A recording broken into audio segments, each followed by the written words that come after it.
Shalom to our viewers in InfoLive TV. Joining us today is Brigadier General Yossi Cooperwasser, ex-head of the Israeli Army Intelligence Service.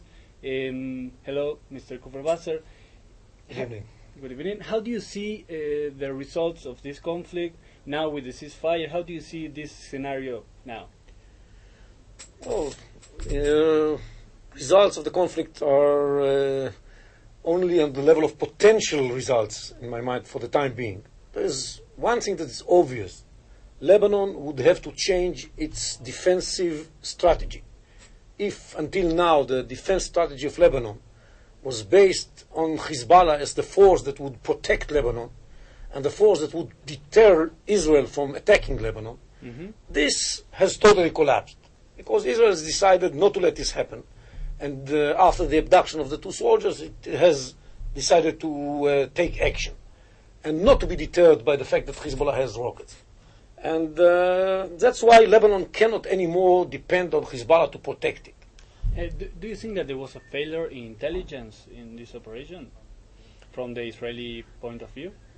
No, I don't think there was any failure of intelligence. I think that the intelligence was there. We knew what are the capabilities of Hezbollah. We knew what kind of a damage we can inflict on Hezbollah with the Israeli capabilities. And we knew because of that the fighting is going to involve the use of rockets deliberately against civilians by Hezbollah. We knew that within the places that are going to be hit were going to be Haifa and maybe even Hadera, which actually happened. The only surprise was the fact that Hezbollah had the C-802 anti-naval missile. This was a surprise. Do you think that we have to prepare for the second round of this war in a near future?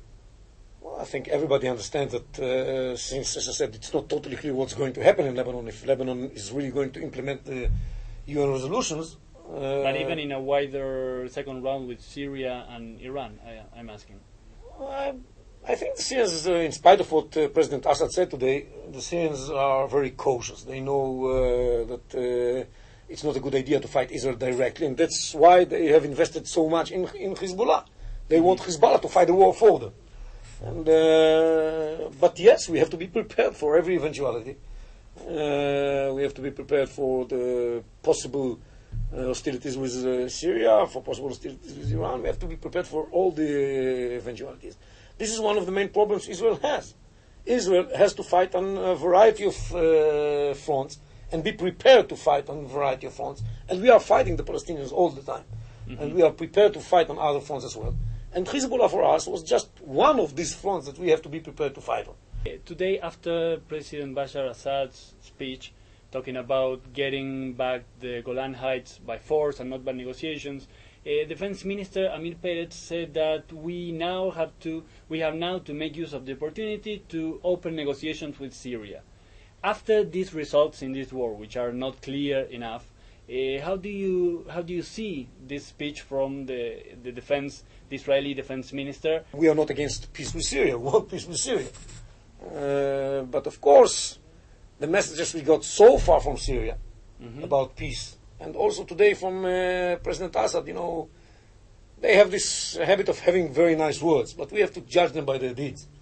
And the messages we got so far from Syria were rockets of 302 millimeters falling on Afula and Hadera, rockets of 220 millimeters full with balls that are there in order to kill civilians, falling on Haifa and many other places in the Galilee, Tiberias and other places. We got messages through the use of Cornet missiles and Metis missiles and RPG-29, all supplied by the Syrians to Hezbollah. I can't say that these are messages of peace. The last question, what do you think is going to happen in the next few days? It's too early to say whether the Lebanese government, with the support of the international community, are really ready and able to do that. If they are not, it's another big problem. And finally, the Lebanese would have to discuss the issue of disarming Hezbollah as stated in the Security Council resolution. We all know that for Hezbollah, Security Council resolution is just a paper they can turn it into a small ball and throw it into the garbage. That's their clear intention. The international community is going to be challenged by Hizbullah.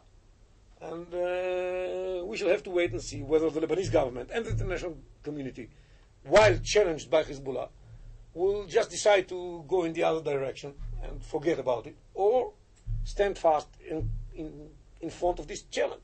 Brigadier General Yossi Cooperwasser, a former head of the Analysis and Research Unit Department of the Israeli Army Intelligence Service, thank you very much for joining us in InfoLive TV. Thank you.